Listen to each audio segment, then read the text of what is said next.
Be ready. 15 seconds.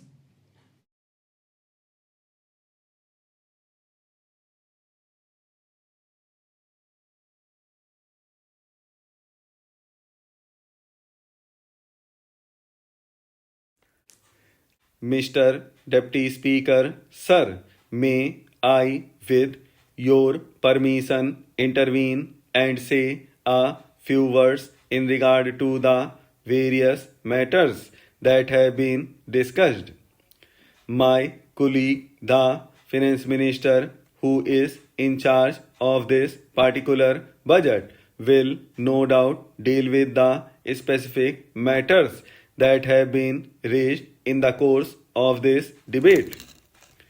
I need hardly remind the House of the fact that although this budget is the individual responsibility of the finance minister, it is also the responsibility of the entire government.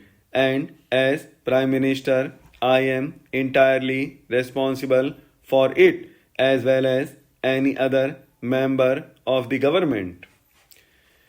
This budget was placed before the House after the usual consideration by the government, and the latter is completely committed to it.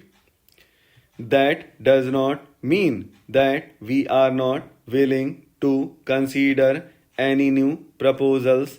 We certainly are, so long as the basic structure of the budget is not affected. My friend, the Honorable Professor Shah, pointed out various difficulties in the way of a debate here and in the way of consideration of the budget proposals. He pointed out how little could be done in the allotted time. I am in complete agreement with him in this matter.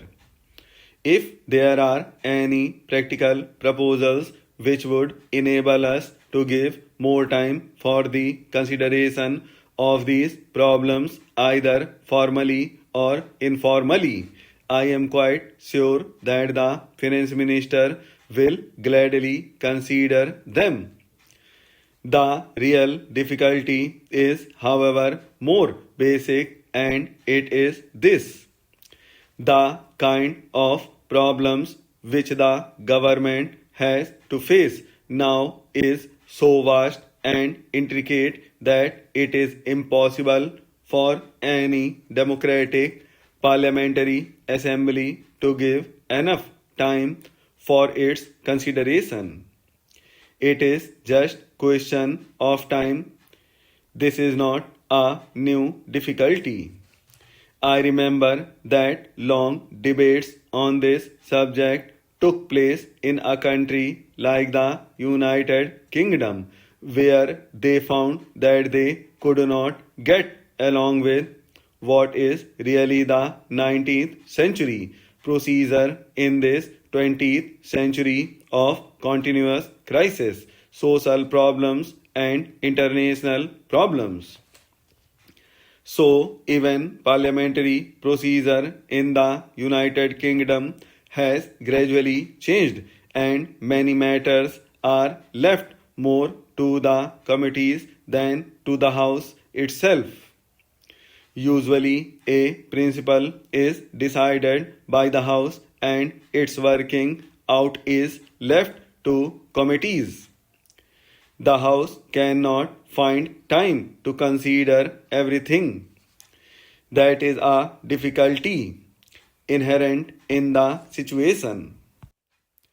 If we can find a remedy for it, it will not only be good for us, but maybe we will be setting an example for other democratically inclined countries who are seeking such remedies.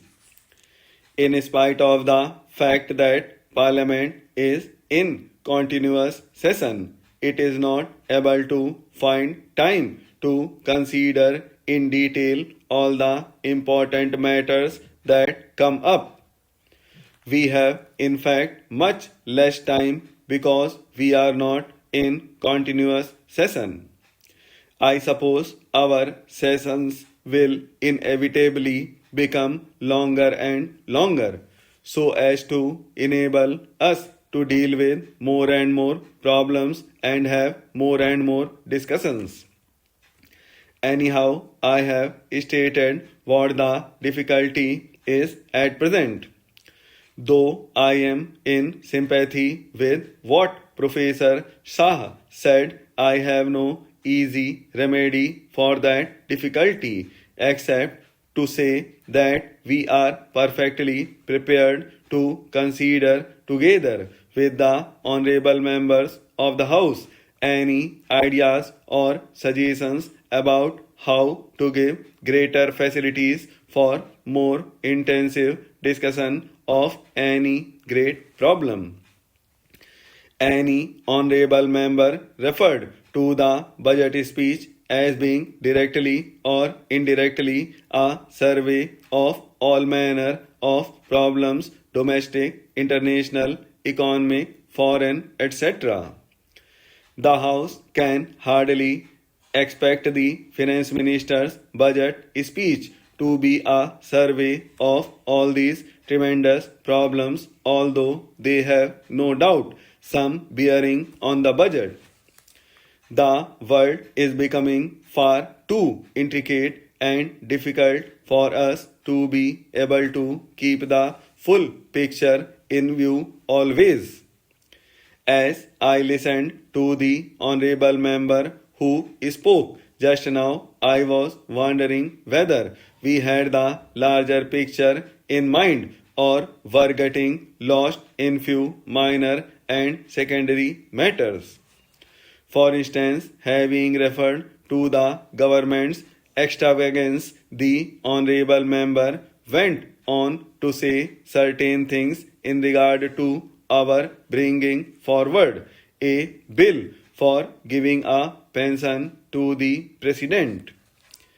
That signified to me an approach which I would call 100% wrong. Besides, I should have thought that the subject of pension for the president was hardly a matter for debate or reference here.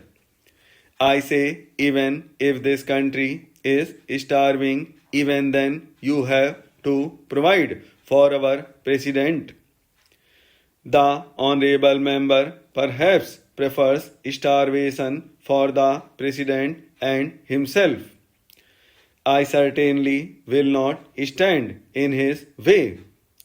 But we are considering graver matters than this, and the fact that such points are raised shows that we are not looking at the problems. We do not seem to be thinking of the vast problems that we are faced with and have to wrestle with the vast problem of the country's economy in relation to the world's economy.